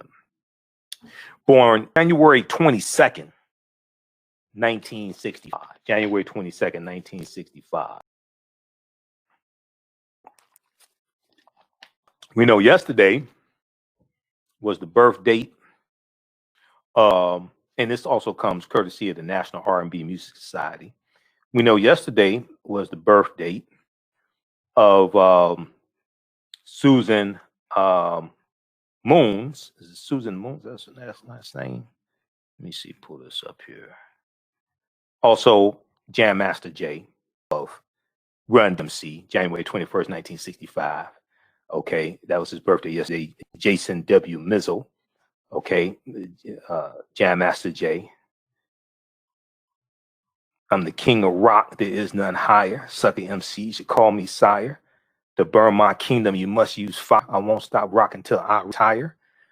Now, as we talked about yesterday was the birth of Susan Moonsey, better known as Susan from Vanity 6 and Apollonia 6.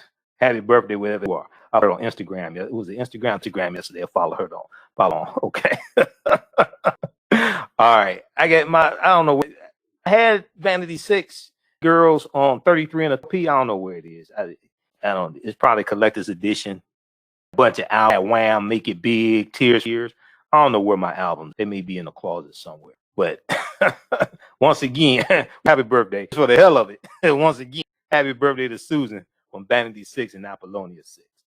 All right, now, Hiram Rhodes Revels, okay? Let me show you this one also. I posted this article yesterday to make a point. Once again, unfortunately, a lot of us don't understand history, okay? And especially dealing with history of the African diaspora. And for some reason, when we think of African Americans, we just think we just all came from Mississippi, Alabama, and then like we don't have like Caribbean roots.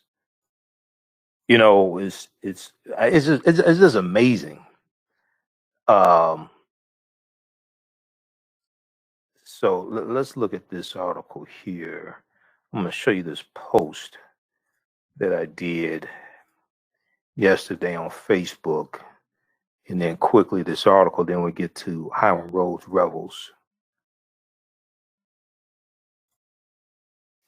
You'd be surprised how many people you know who you think are just gonna quote black Mississippi, black Alabama, black Tennessee, black, just black, right? That Caribbean ancestry, like people who you know. All right, and then there are a lot of celebrities who have Caribbean ancestry, and people don't know it. Kerry Washington is one of them. So I said we need to learn our history about the African diaspora, from Esther Rolle to Kerry Washington to LL Cool J, celebrities of African descent with Caribbean heritage. Okay, but the African people are all dealing with the African diaspora. All right, and a lot of those African people were in even before slavery started, even before the Atlantic slave trade. So quickly here, if we look at this article, let's see. This is from Caribbean Beat. Caribbean Hollywood, 40 plus actors of Caribbean heritage. 40 plus actors of Caribbean heritage. All right.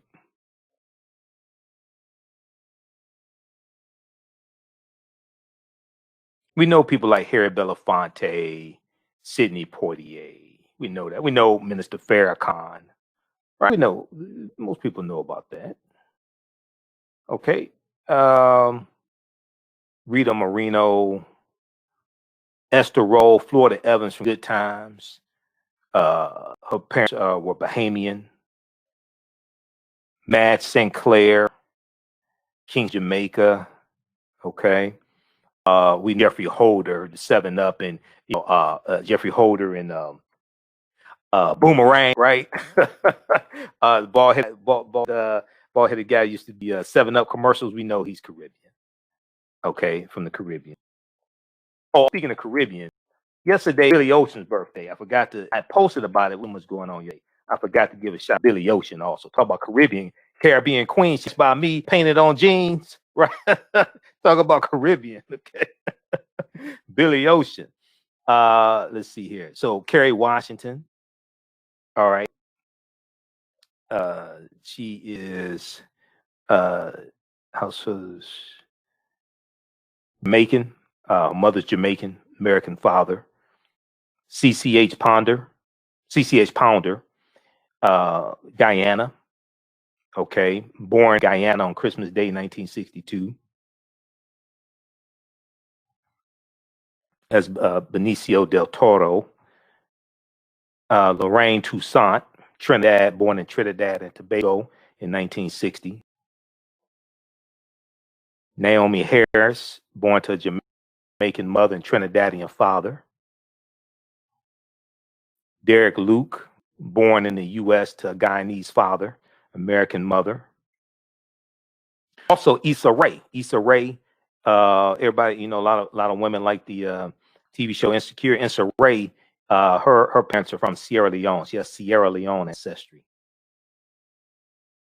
Michelle Rodriguez, Puerto Rican father, mother from Dominican Republic.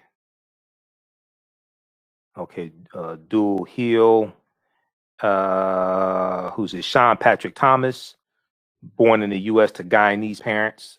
Actor Sean Patrick Thomas, who we saw in one of the barbershop movies.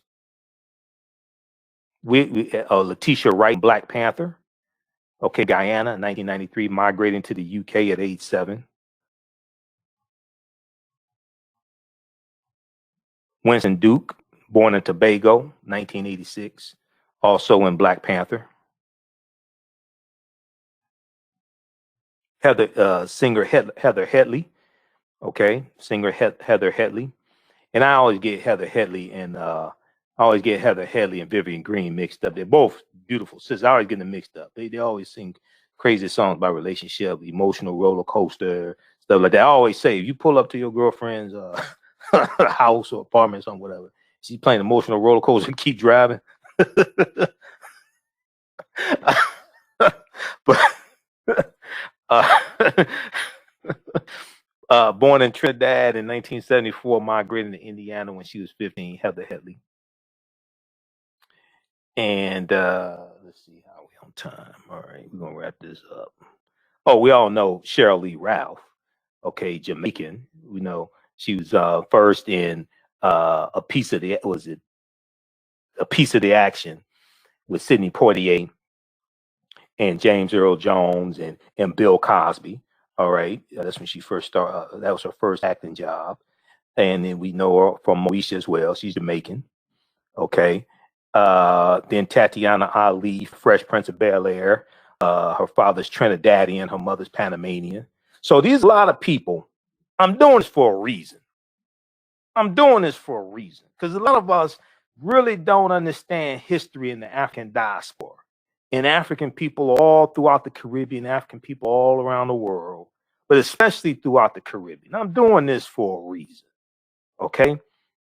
You got people, I know people, just like Herb Alchemist. You see, we share videos from Herb Alchemist. She's Trinidadian and Panamanian. That's where her parents are from.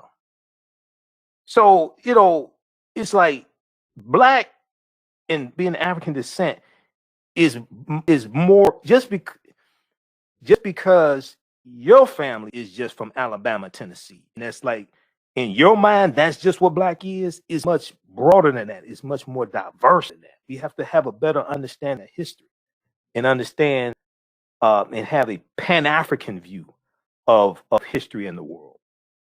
We look at being quote unquote black as just one dimensional. Esther Anderson Garcelle Beauvais, we know from the Fox show, Nancy, we know she's Haitian. Rosario Dawson, born to a Puerto Rican mother. Jack A. Harry, Sandra Clark, Sandra Clark from 227, Jack A. All right, born to a Trinidadian mother. You'd be surprised how many people we just look at as African American or just quote unquote black. All right, how many of them have Caribbean roots? Jack A. Grace Jones, we know, born in Jamaica. Delroy Lindo, okay, remember West Indian Archie? He played the hell out of that role. Malcolm X, Delroy Lindo, West Indian Archie, born in England to Jamaican parents. Nia Long, fine as Nia Long, to Trinidadian parents. Okay. You'd be surprised. Alfonso Ribeiro, born in the U.S. to Trinidadian parents and grandson of a Trinidadian calypso legend, Rafael Roaring Lion Leon. Zoe Saldana, Puerto Rican. Gina Torres, born in the U.S. to Cuban parents. Miss Cicely Tyson, okay, born in the U.S. to parents from St. Kitts and Nevis. You'd be surprised. Then also, did you know these Caribbean connections? Beyonce's father is Bahamian. Tyson Bexford, his mother's Jamaican. Naomi Campbell, mother Jamaican. Stacey Dash, she don't count. Barbadian father, she don't count. LL Cool J, his grandparents are Barbadian from Barbados. Tia and Tamara, the sister. The mothers from Bahamian. Jada Pinkett Smith, maternal Barbadian Jamaican ancestry. Karen Parsons, from the Fresh Prince of Bel-Air, Trinidadian mother. Okay, so we got to do more research. When we think of black, and then even black American and all this, that's more diverse than we think it is. It really is. We have to understand history. Okay, so check this out at Caribbean-beat.com. Caribbean Hollywood, 40 plus actors of Caribbean heritage. 40 plus actors of Caribbean heritage. Okay, lastly, and let me post this link here. Then we really have to get out of here. If you If you all like this type of information, you can donate to the African History Network. $ the AHN Show through Cash App. $ the AHN Show through Cash App. Also through PayPal, paypal.me/the AHN Show. PayPal.me/the AHN Show. This helps us keep doing the research and stay on the air 6 nights a week. 6 nights a week. And keep broadcasting, pay some of the bills, etc. Stay on the air. Also at our website, AfricanHistoryNetwork.com. Click on the yellow donate. Click on the yellow donate button. African American business owners, email us at customerservice@AfricanHistoryNetwork.com. Customerservice@AfricanHistoryNetwork.com. You can also email us at AHNShow@AfricanHistoryNetwork.com.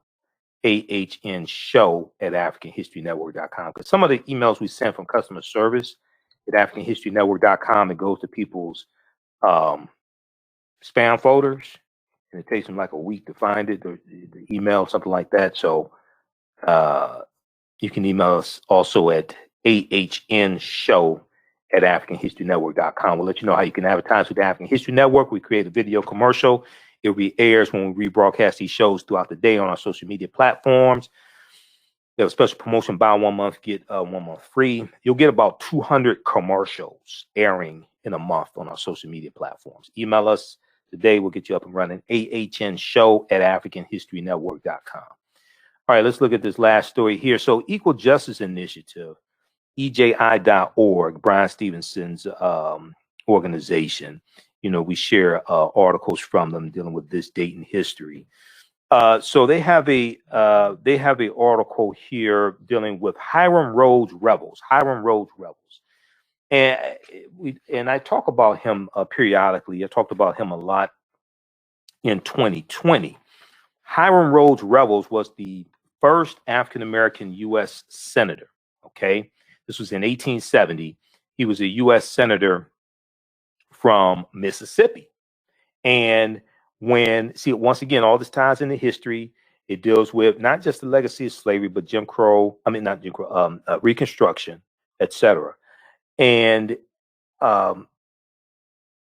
when Mike Espy was in the November 3rd, 2020 election, when Mike Espy was running to be a U.S. senator from Mississippi, he would have been, if he had won and beaten the public hanging woman, Cindy Hyde Smith, he would have been the first African-American U.S. senator from Mississippi since Reconstruction.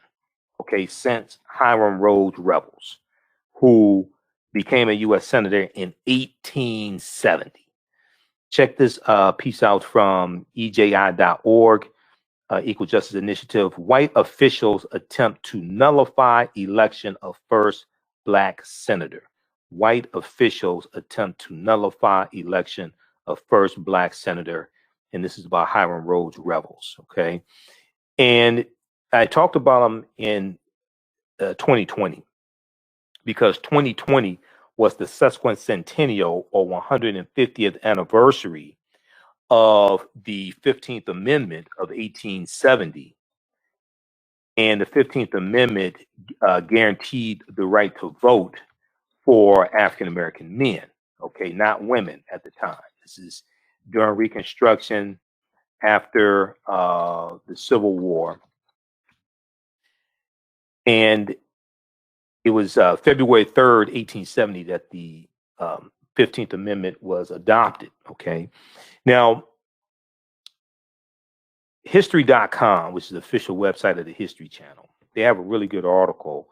And I did a whole presentation in 2020, and we'll probably re-air it on our social media platforms. It dealt with, does an amendment give you the right to vote? Does an amendment give you the right to vote?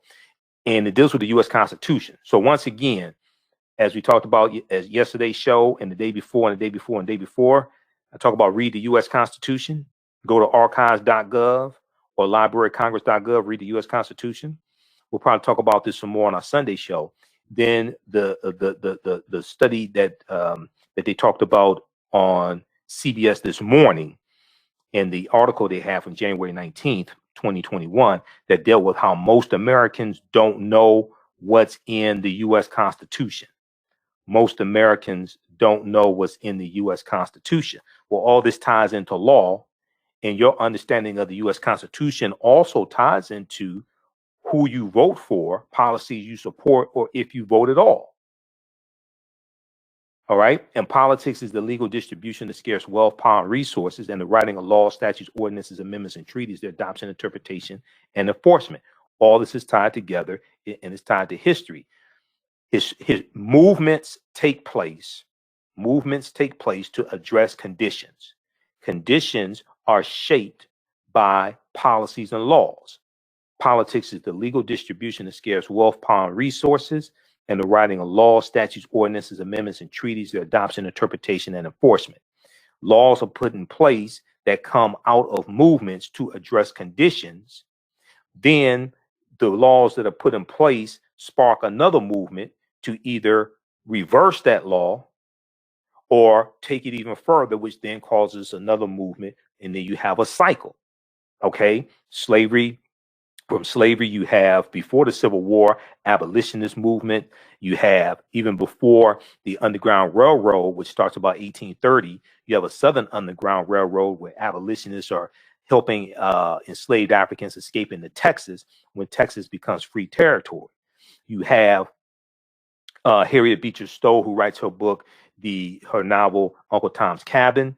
And the character of Uncle Tom is based upon the life of Josiah Henson, who's a runaway slave from Maryland, who becomes a abolitionist and conductor on the Underground Railroad.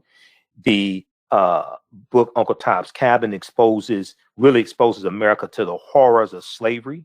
You have the Kansas-Nebraska Act of 1854 that deals with westward expansion of slavery. The Kansas-Nebraska Act then causes the Republican Party to be founded in 1854.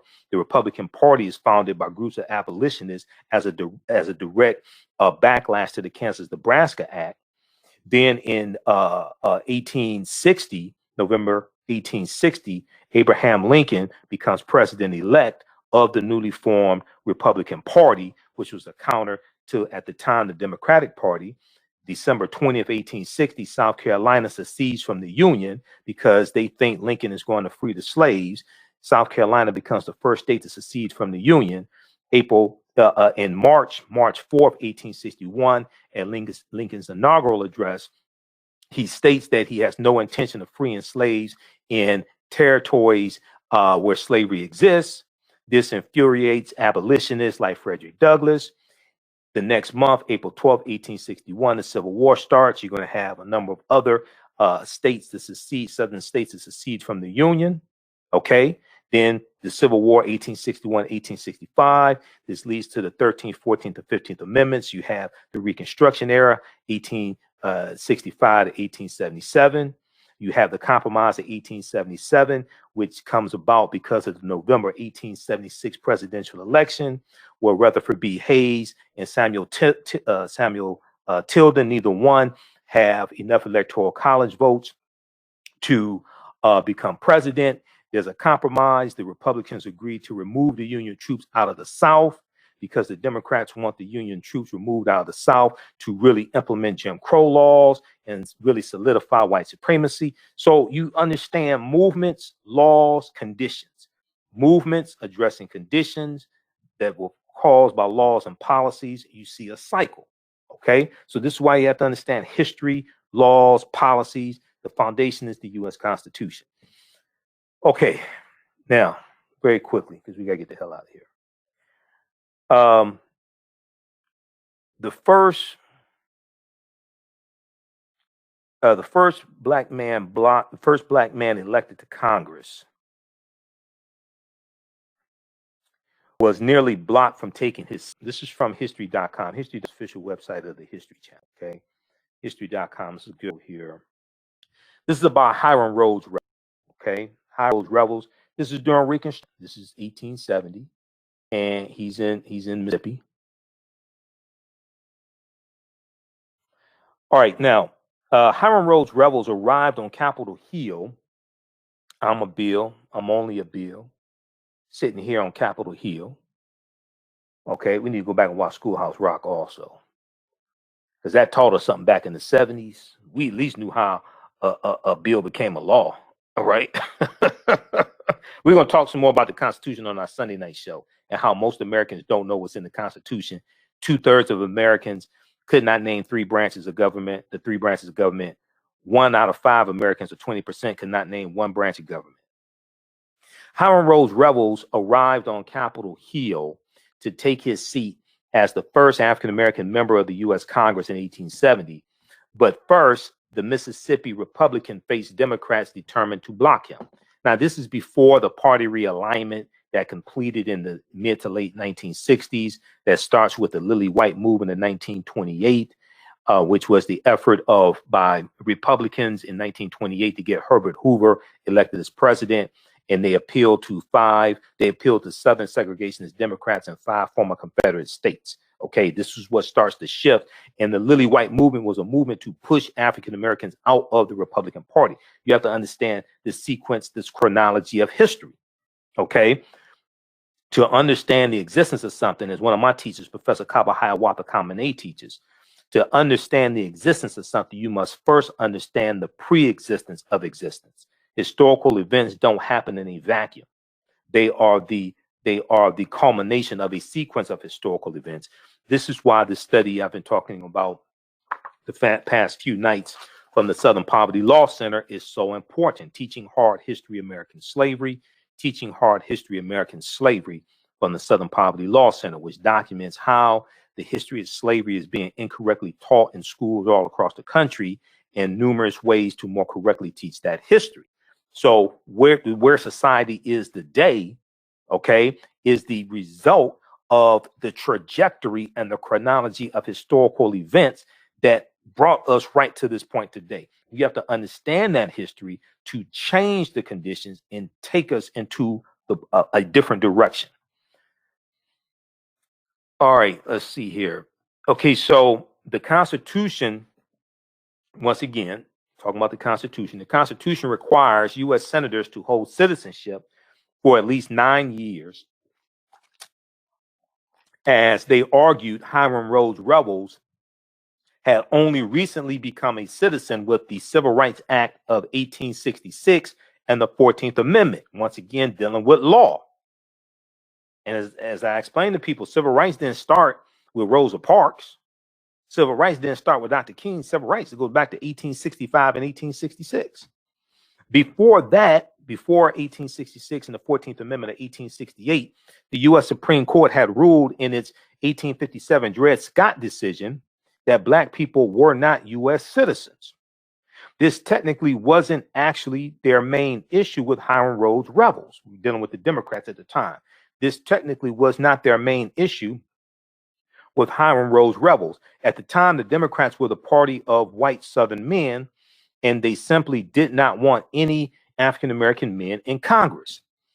In any case, their bad faith legal argument did not hold up. Hiram Rhodes Revels, fellow Republicans, argued he was born a free man in the United States and lived all his life and lived there all his life.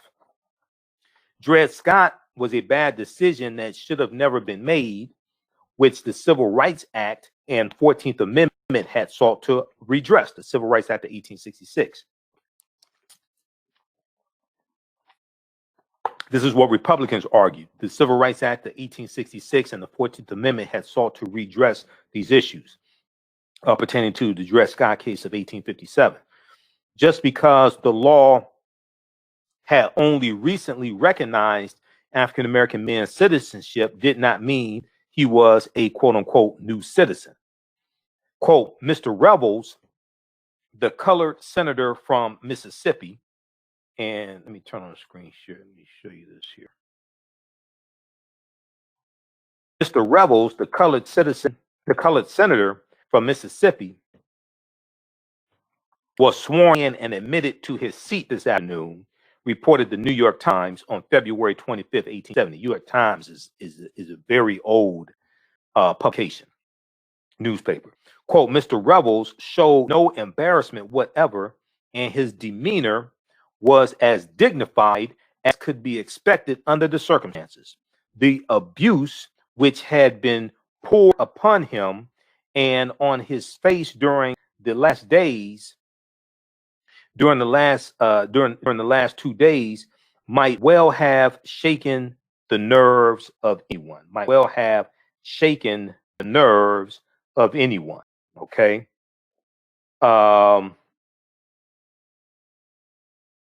right. Now, Hiram Rhodes Revels took his only oath only 5 years after the Civil War, which in 1865. Over the next decade, 15 more African Americans took their seats in the House and Senate, including men like Carolina Robert Smalls, who was previously in seat. Quote, it really does reflect what a revolution period Reconstruction was, said Gregory Downs, history professor at the University of California, Davis. Congress ordered the Army to register African American men to vote in 1867. Quote, in a series of a few months, had people in South Carolina and other places who have been slaves as recently as 2 or 3 years before now participating, now voting, and even being elected to serve to remake the Constitution. Okay. All right. Once again, here's a picture of Hiram Rhodes Revels.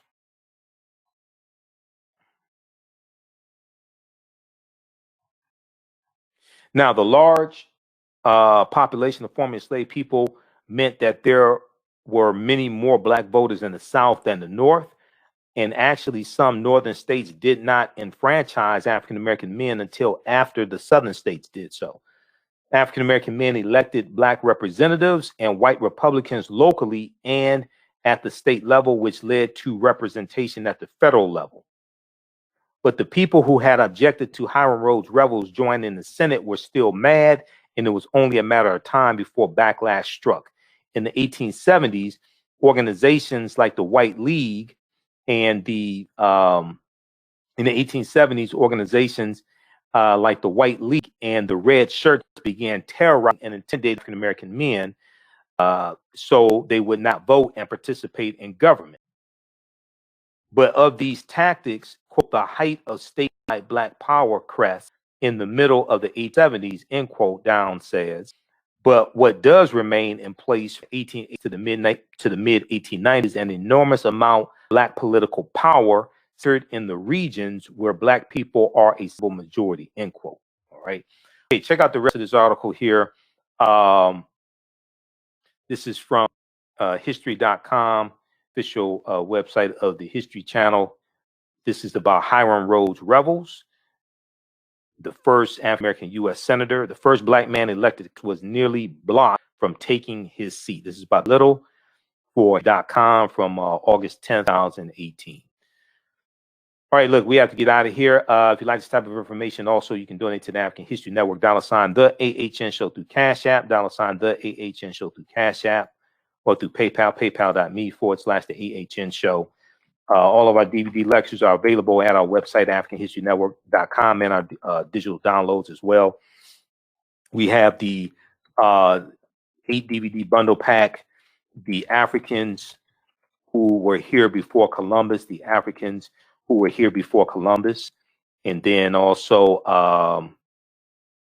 so it includes a double lecture I did with Dr. David M. Hotep, who wrote the book, The First Americans Were Africans Documented Evidence. He wrote this book here, The First Americans Were Africans Documented Evidence. It includes a double lecture I did with Professor Kaba Hiawatha Kamene, who's in the Hidden Colors documentaries, and some other lectures in there also. Then we have Black Migrations, 1619 to 2019, Black Migrations, 1619 to 2019 is a 6 DVD bundle pack of mine, and it's in digital download format also. And I deal with that 400th year anniversary of August 20th, 1619. We deal with a lot of history in there. There's one dealing with 6 principles of political self-defense, understanding how laws and policies impact the economic conditions of African Americans. I deal with the Red Summer of 1919. So there's a lot in that bundle pack. Black Migration 1619 to 2019. All right, we have to get out of here. Remember, at the African History Network, we focus on educating, empowering, and inspiring people of African descent throughout the diaspora and around the world. Right now, it's correct wrong behavior. It's not over till we win. We'll talk to you Sunday night. Peace. With blackbusinesstee.com, the messages are clear and meaningful. Keep your business in the black and out of the red. Mind your black business. Know your numbers and plan strategically. Black Business Boss, lead your industry. Support black business, encourage, patronize, and uplift one another. Blackbusinesstee.com currently has products sold in Detroit, Atlanta, Chicago, and Los Angeles, with proceeds returned to the black community. They have a wide selection of hoodies, t-shirts, mugs, hats, sweatshirts that support black-owned businesses. Visit the website blackbusinesstee.com. That's blackbusinesstee.com. Do you have an idea or business that requires app development or thinking of moving your IT resources to the cloud? We have post-paid and profit-sharing plans for unique ideas or profitable businesses. Who can take advantage of this unique program? Entrepreneurs with unique ideas, startups, small to medium businesses. Contact us, 267-209-0352. Visit nomadicsystems.net, nomadicsystems.net today.